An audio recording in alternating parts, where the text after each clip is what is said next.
We all have extensive military backgrounds mentioned, so those aspects and skill sets of leadership, decision making, resiliency, problem solving in the face of adversity. Both my partners actually had done contract work for various other developers. They said, hey, we're doing all this work for other people.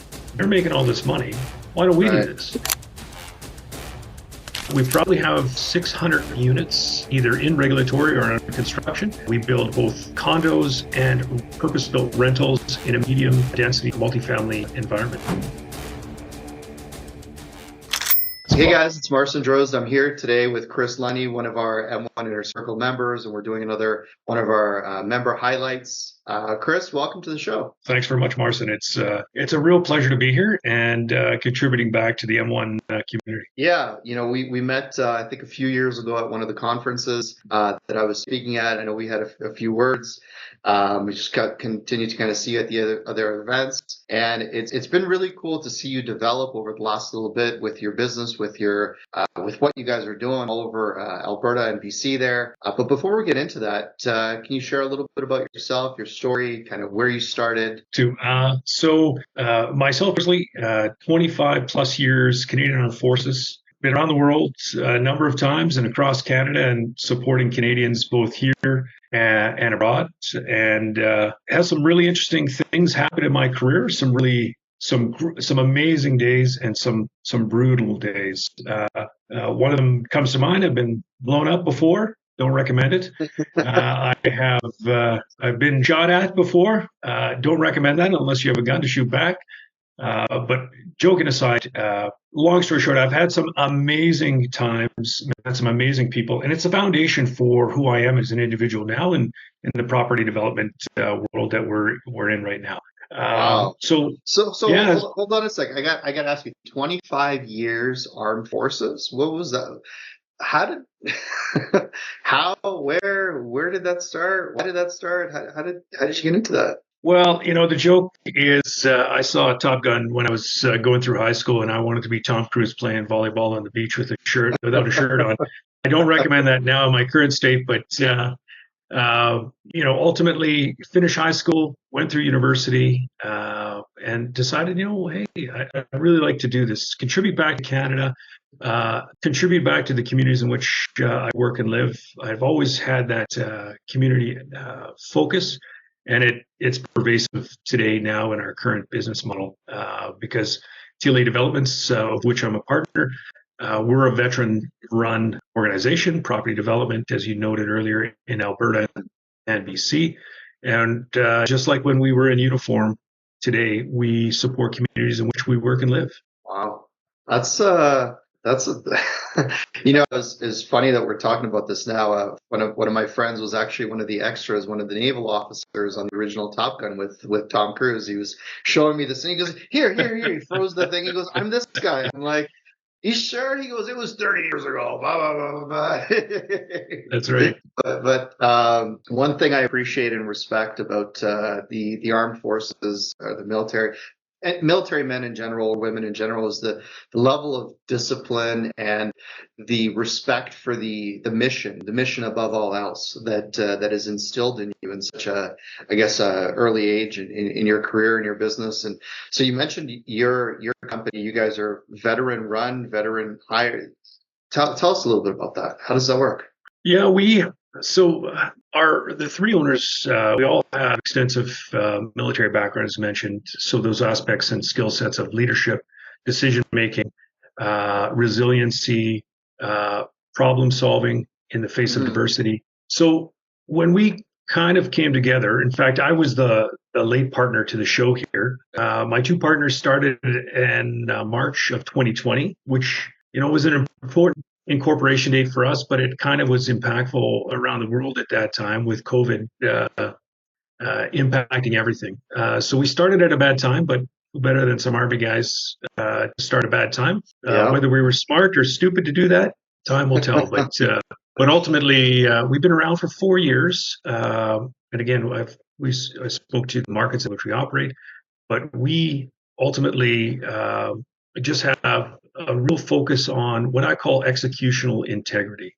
So we tell you what we're going to do, and then we go do it. We've had some difficulty achieving that, but ultimately, like all things, we're achieving exactly what we want, and resolving some of those outstanding issues, like early mistakes. Oh, yeah. I mean, look, any business, you're going to break a few eggs to make an omelet. I mean, that's just business, and it's not so much the person, it's not so much the business, it's the people, and not what happens to you, but what you do about it. So, and we can obviously talk about that for days as well. And who For better sure. than a bunch of military men to talk about variables and explosive situations. So let's talk a little bit about before TLA, and so was like, what's your back? So military, real estate. When did were they overlapping at the same time, or did you stop one to start the other, or what was that transition like for you? Well, my two partners have extensive experience in either municipal governance, or business and the building industry. So I personally don't have that, but we do have a shared experience and a passion for, as I mentioned earlier, giving back to communities. And my story is my dad, when I was a young man, built every house we ever lived in, which was kind of unheard of at the time. But again, as you can imagine, your dad worked really hard to provide for you and your family. As immigrants, you know the work and sweat that was done. So I saw that as a young individual and really wanted to emulate my dad because I saw his passion for it and I wanted to do that. But in the military, we make amazing teams.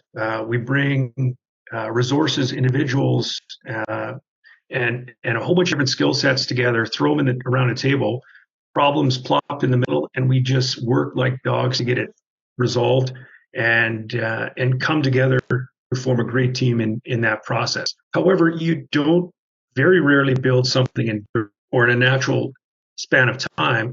The team will dissolve and reform. So you don't have an enduring piece, and it's something I've always wanted. And ultimately, I wanted something that I could build that 50 years, or God forbid, 30 years from now, I could take my grandkids to and say, "Look, Granddad did that," and they would be bored senseless by it. But my point is, I want to do something that in today's context, we help generate solutions, creative and innovative solutions to Canada's housing problem and crisis. So Well, and that's front row center right now. So you definitely have a lot of people's attention, because that is unfortunately a growing issue, not just in Alberta, BC, but you have 10 cities and all over Canada, and a lot of that is just a lack of attainable or affordable housing, right? So, how did the three of you, the partnership, and you'd come on? Um, I guess no one has a crystal ball, but when COVID first started, when you guys kicked this off, what was the motivation for kicking this business off? Was there previous experiences that they were drawing from to get things started, or how did it all kind of come together? well, both my partners actually had done previous contract work for various other developers as an OZ representative. And most of that work was done in Victoria or Hmm. the surrounding islands. And ultimately, they said, "Hey, we're doing all this work for other people. They're making all this money. We already do and understand all these relationships and all these municipal requirements. Why don't we do Right. this?" And so they started off with one project, and they're like, "Yeah, we'll just do this one project. It won't be good." But then, and a project fell in their lap that was amazing. And then there was another one that came, and it was literally pennies on the dollar. Again, 4 years ago, and they brought that one on, and then it was just momentum beget momentum, and then when I came in, we were already a number of projects in, Hmm. and looking to generate other options and solutions. So yeah, that's how we started. So, how many projects has, maybe I'm not phrasing this the right way, but how many projects has TLA got in the pipeline, or how many has it done? Like, give us some context over the size and the scope of, I guess, what you've done, the opportunity, and what that sort of looks like.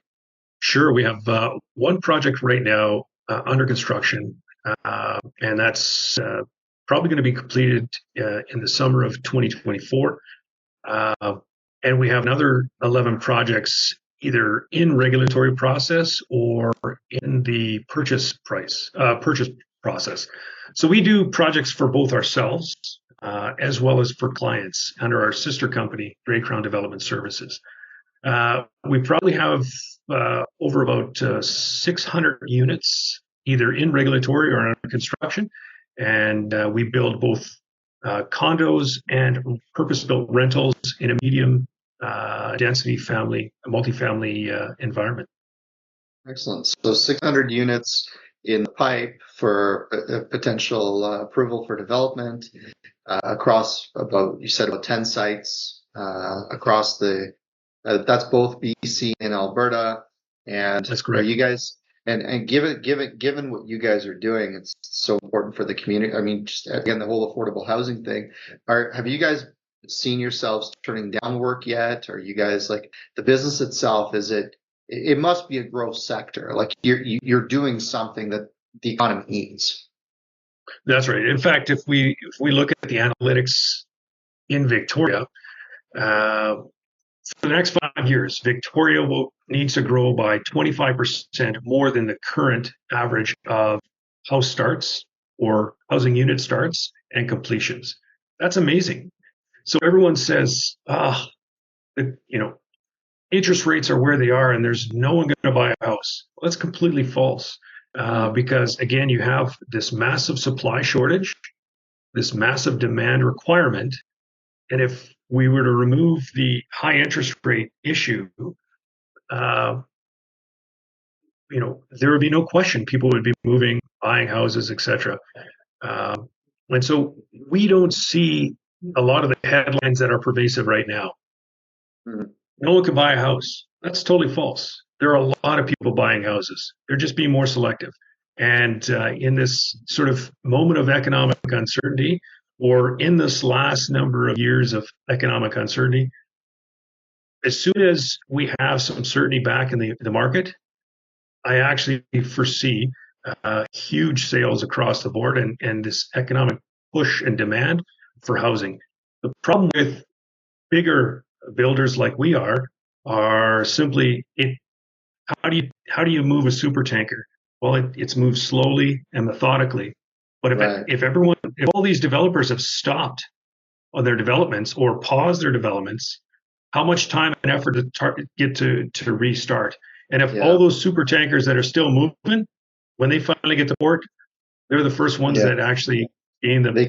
They cash in because they stayed the line, right? It's like, two examples come to mind. I have so many questions for you, by the way, because I love this one. Probably one of my favorite topics to talk about with the value add process through land and entitlements and things like this. But I think back to even Alberta, Calgary, massive condos that they were condo purpose-built rentals, all those towers that were going up and oil crash. And everyone's like, why are they building these things? Man, they're not building these for today. They're building these for the next 50 years. And that's a different mentality. When you understand that super tanker mentality, that's really what makes the difference between, maybe the millionaires and maybe the billionaires, because the people that are really thinking long term is you have that time horizon, that thought process. I mean, in the US, so we do multifamily largely in the US, and there was when 07, 08 happened, when the crash occurred, the developers, they pulled back too on new construction. I'm talking about rental housing, everything. And it didn't recover for even building rentals till 2012, 2013. I don't have the graph in front of me, but that lag of that 5 years, you still have housing becoming obsolete. You still have things that are just becoming derelict that have to get demolished or renovated. So you have diminishing supply as you have continued demand, and you're not fulfilling that. So you end up having this massive gap. And effectively, that's what you're talking about in a way where you have, just because temporarily we think the world's on fire. And by the way, we always think the world's on fire, even when it's not, because, I mean, it's funny that we've even been trained to say high interest rates, 5%. Well, I bought my first house. The interest rates were a lot above 5%, right? It's only the last couple of years, the last decade or so, where we've been conditioned to think that that's high. Agreed. So, okay, I understand. So you guys obviously have a longer term outlook in that regard. And then your business model itself, does it lend itself to finding raw land and then working through the process? And then do you work that asset through to completion, or do you sell it off, or where do you guys kind of draw the That's a line great on your question. business? So we're from acquisition to closeout. But as you know, there are various off ramps that can be generated Yeah. and acknowledged in that process. So we believe our creative and competitive advantage is simply through the regulatory process. We Mm, know how to talk to municipalities, to planners in a very constructive and collaborative way. So, and again, I'll give you the straight secret out to, but it's like saying the sky is blue. So most developers have a we're going to get a piece of land and we're going to put the Taj Mahal up. Well, you can't put 18 stories up in a single family zoned area. So what we do is we say, okay, we understand ourselves. We understand what we build. And we go to municipalities which we believe are friendly to development, and that's important. And then we sit down with those elected officials, mayors and councilors, and we put the map down and we say, we've done the maps review. We know where zoning is. We know where our projects can go based on that zoning here, here, here, and here. Is that what you think? And then we get direct feedback from those decision makers to say, I like whatever your product is here, here, and here, but not here. And have you considered here? Because we're looking to evolve the zoning in this region. right. And then we do that with every single counselor. And we then have a map that has all these circles on it. We call it the heat map. And then we go to the planners and say, we've talked to your decision makers. We believe this is our product can go here, here, and here based on zoning reduction. We make it easier for us because we've already got buy-in. And ultimately, when we do purchase a product, it is exactly what the community wants, exactly where they want it to achieve the effects that they want in their communities for now and 25 years from now. So I Yeah. apologize for the trade secret there, but you're welcome. Well, I'm sure, like anything else, like watching a great golfer on TV, he can tell you how to swing the club, but ultimately, you still got to swing the club, right? So That's right. it's a fair bit of work. So I mean, you guys are like land lobbyists in some regards. Well, Like we are. Well, so a great example is, and I won't say the municipality, but in Victoria, we got a project application through from initial application through to development permit in 10 months. The standard time it takes in that community is 2.5 to 3.5 years. And that's only because of what we did up front, how we engaged the municipality, and how collaborative we were. So we were whipping our consultants forward, but as well, I jokingly say that we weren't, but we were, we're not going to wait for you to give us a response. We already know what your response is going to be, and we're going to keep this truck moving. So concurrent activity, collaborative engagement. So simple things done exceptionally well was our kind of mantra. And the beauty in what you're saying is you make it sound simple. And if you know what you're doing and you know who to call and you know who to text and you know who to get buy-in from on what at what stage for what purpose under what circumstances, then yeah, it is easy. I don't know if you've heard that term, but if you look left and you look right from your property, what is the height of the neighboring property that is it 6 stories, is it 8 stories? And what was the one before that, if it was 4, and if the trend is moving up or if it's flat or if it's down.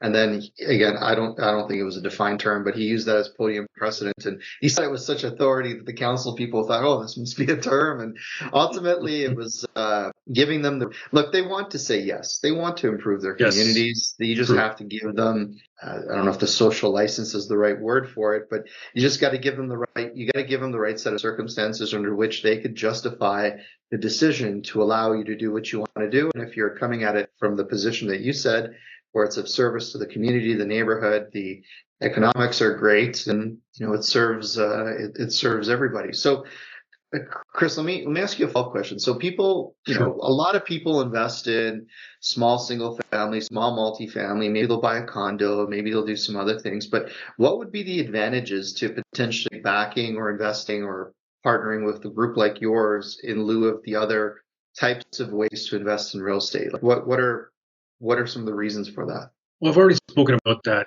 key piece of executional integrity. We're going to tell you what we're going to do, and then we're going to go do it. But Sorry, Chris. I mean the asset class. Like, why would the somebody? asset class. Yeah, like why would somebody invest in this type of an asset? Because essentially you're backing the increase of land value for the permitting and the development. Like, just are the returns better? Are the risks mitigated in different ways? Like, what would be the purpose for somebody to explore this versus just going out there and buying a condo or investing in a REIT or something like this? Just the rates of return and the scalability. So if you buy a duplex or a single family home, rent it out or do a BRRRR, you can make this much per month in rent or this much as a return for a BRRRR per se. A lot of work, but ultimately when you start to move on scale, and I'm not recommending for everybody right out of the gates, but you will get to a point for those seasoned individuals and investors where you go, I think I can actually make more money or have my money go further working with some experienced and very competent individuals in this space that mitigates my risk while maintaining those high rates of return, generational wealth opportunities, as we kind of say to our investors, on a go-forward basis. And most times out of 10, when we have our investors, they go, "Wow, we were in for a 2-year period. You achieved everything we've asked you to achieve, and our rates of return were on par or a little bit higher than you initially stated. Here's my capital back again. Let's go again." So what we're always trying to generate is long-term investor relations and repeat investors. Because again, all things you've talked about before to the M1 community, demonstrate what you're going to do and then go do it. But the multifamily asset class provides just so much more capacity to grow your wealth with a competent crew. So not everybody, trust me, not everybody. And there are some developers I would go, they give us a bad name, but we're always trying to do the right thing across the board. But it's a great asset class, period. I'll just stop there. One thing I heard from you that it made a mental note of that I'd like to bring up here, maybe kind of as we close this off, is you'd mentioned that there's several off-ramps from the land to fulfilling and really working that asset. Would it be, I mean, you've probably done this within your business model, but wouldn't that be a great risk mitigator from an investor standpoint to have the ability? Can be. Yeah, because I mean, I always, one of the things we always talk about is, it's one thing to talk about return on capital, but show me return of capital. Like literally, how do we get our money back? Our initial 100,000 or million or $10 million. And when I hear that you guys have consciously thought about, okay, there's multiple points along the way, should that asset not be fully developed where we could liquidate, that's just a way to mitigate risk. So that's a really important distinction. Let's just take a lot assembly we did in Victoria. So we purchased 3 properties. One was an end cap and then 2 on the way in. Achieved about 21,000 square feet. It worked perfectly for one of our product lines, which is sort of that 4 to 6 story condo development. And again, we know our Victoria market and condos work there consistently, and we don't necessarily profile rentals ahead of that. So the individual lots themselves are worth the exact amount of money you pay for them. Mm-hmm. However, once you go through that regulatory process and have a development permit, effectively that says that those individual lots are now one lot, and it's allowed to go to this density or this level of build. Well, we call it the land lift. So it may be worth $3 million. Now it's worth almost 5. Well, if you have an individual out there that can go through that process, do those land lifts, and then harvest that appreciation, that's a great business model. In fact, there's tons of developers out there that actually look to for those opportunities. But then that's the first off ramp. The second off ramp is once you have then a building permit, so which is the next step. So development permit, you have plans that can't really be built, but they're on the way. So once you have a building permit, that could be another off ramp because now you have certainty of the building commencing. And then all the way through to the very end when you have building closeout and handing the keys off to either tenants or new owners. Yeah. So you have three off ramps. The first one is the permitting. The second one is which again? The building permit. So the first one is the assembly, pardon me. The second one is the building permit, and the third is the completion of the asset. And Right. and so you guys know, in every deal I've ever done that that I was not wound up about, the theme was that there were multiple ways to get out. All through the business plan. And it doesn't mean that you want to get out. Certainly, Chris, when you and your Nope. team do a deal, your goal is to see it through. But the point is, at each stage, there are options, and you continue to maintain Correct. options because ultimately, why not? Why not have it so that you've segmented the risk throughout the process so that you have those options? Because you just never know what is, where is, when is. So why not maintain as many options all through the process? So that's a really interesting actually outlook on that, Chris. I'm not sure if too many people are actually approaching it that way or teaching it that way. So that could actually be a really interesting way for you and your investors to kind of look at that and make that super clear. Because I don't think a lot of people think development, and they think of this one murky thing, right? But if you can actually segment it the way you have, that makes a lot of sense. So, Chris, if people do want to get in touch with you to learn more about developments, TLA, either on the investment side or maybe on the partner side, whatever side, what's the easiest or best way for people to reach out to you? My email direct is Chris, CHRIS, Lunney, LUNNEY, at tladev.ca. They can also reach us at our website at info at tla.ca. Or should I get my home address? Or it's not my home address, my contact phone number? Home address, PIN number, credit card, three numbers in the back. No, Chris, we could put all that in the show notes. That's good. So you get your Perfect. email, your contact. I'm sure you're on some of the socials that people can find you there as well. So that's really good. I'm on LinkedIn a lot. Okay. Yeah, so we're always looking for investors, and we're looking across the board. So we have great opportunities. So visit our website www.tla or at tladev.ca to look at what we've got. There's an investor portal there. Excellent. Well, you're filling a need, and more people need to take a page from your book to really understand how to create those opportunities or participate in those opportunities. Because look, the crisis we have here in Canada is one of people don't know how to navigate the red tape.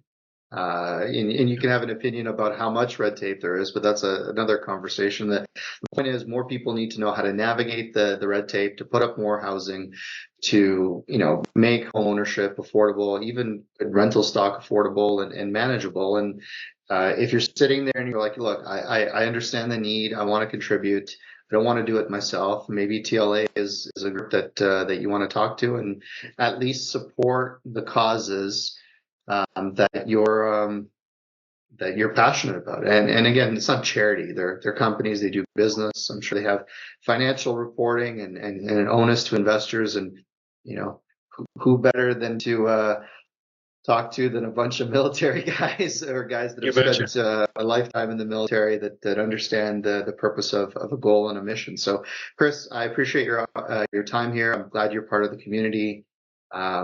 Keep us posted once you crack that next 1,000 doors here. Yeah, and I appreciate this, Marston. I do want to say thank you to you personally. The M1 community has been really instrumental for us in having the confidence, the procedures, and the framework to support our capital raises. Just when you talk about the capital raiser mindset, and that we do have love it, and the easy, the ASAP. We're employing it all. In fact, since I've been an M1 member, I can honestly say the whole mindset we have around raising capital has 100%, 180% changed. We have great opportunities, and we look to say, we don't come because Army guys aren't good at raising money. We don't come cap in hand. We go, we've got a great opportunity for you that will support your generational wealth, growth in the future, and we'd love to partner with you. So again, my humble thanks to you and your team for all the work you've done, and I look forward to engaging you as we go forward and talking about our wins and sharing that with you. Well, hearing that from you is literally the reason why we do what we do. I mean, we employ this ourselves. We raise money, we buy buildings, we do deals, and that's fantastic. But watching somebody be able to see value in our methodology and our process and actually be able to make a difference, it's super cool. So I appreciate you sharing that. Really do.